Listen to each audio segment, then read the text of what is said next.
Hey guys, so this week's DIY is going to be on this super cute Olaf Perler ornament. Isn't that adorable?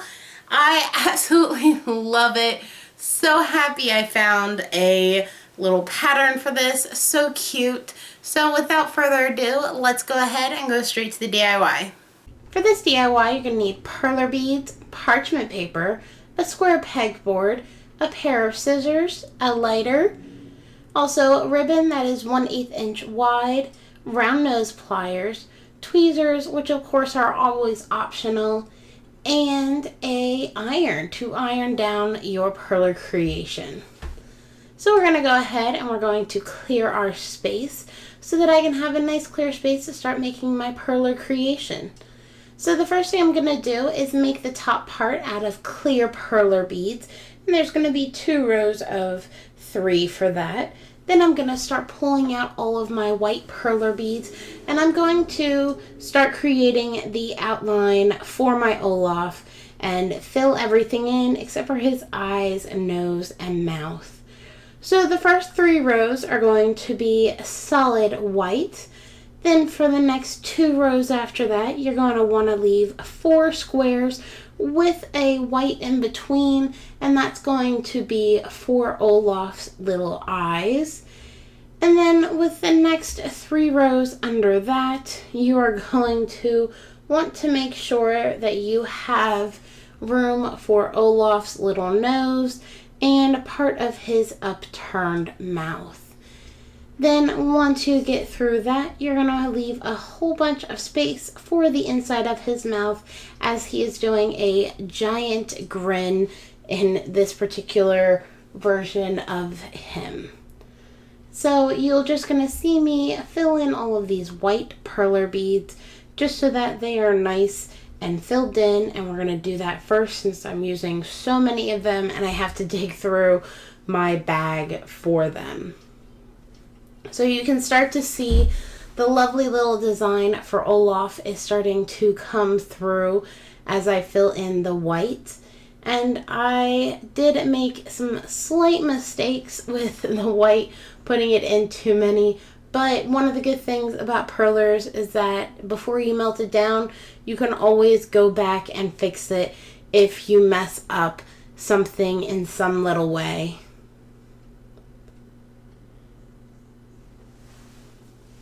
So I'm just filling in towards the bottom of my little Olaf, and you can see where the inside of his mouth is starting to shape up very nicely now. And then the last 2 rows of our lovely little Olaf ornament is just going to be plain white.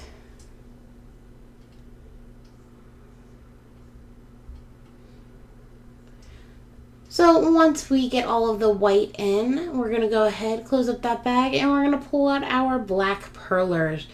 And we're going to use that black to fill in all of the black for his lovely little mouth, and then 2 black at his eyes for his pupils so that he looks like he's looking down and to the right or left depending on which way you want to do it.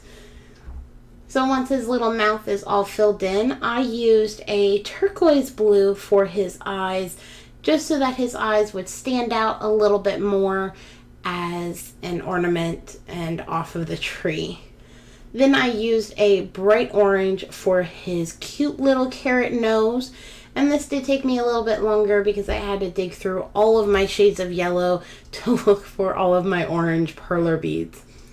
So once that's done, I went ahead and I melted him down with my lovely little flat iron. You want to make sure that you use the rotating method as you sweep and do circles because you want to make sure that you're getting an even melt all along your lovely little perler creation.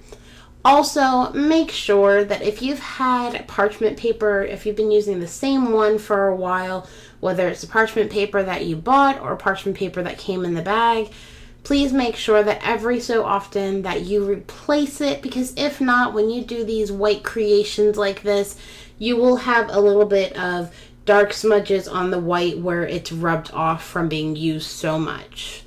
So once you've ironed it down on both sides and it's nice and cool, you want to go ahead and get all of your lovely little things out to add ribbon to it.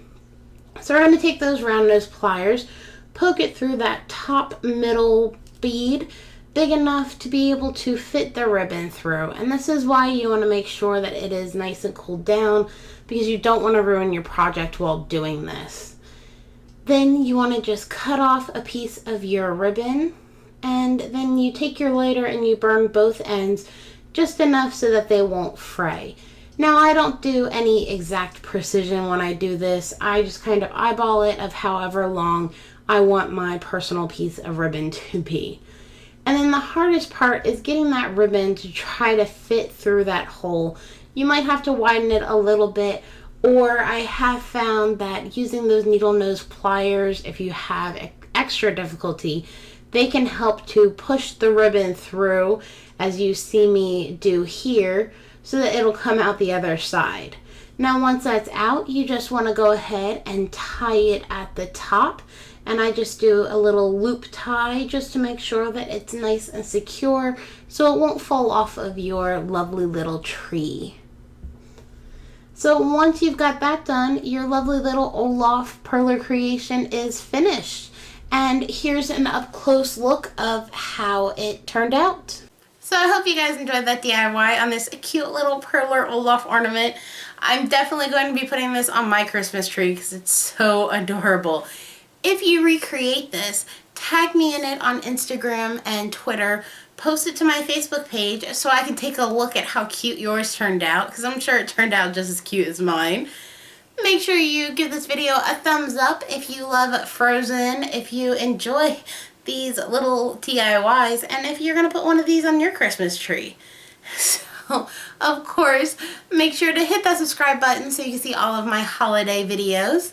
And all of the other stuff I do in between. You never know what's going to go up.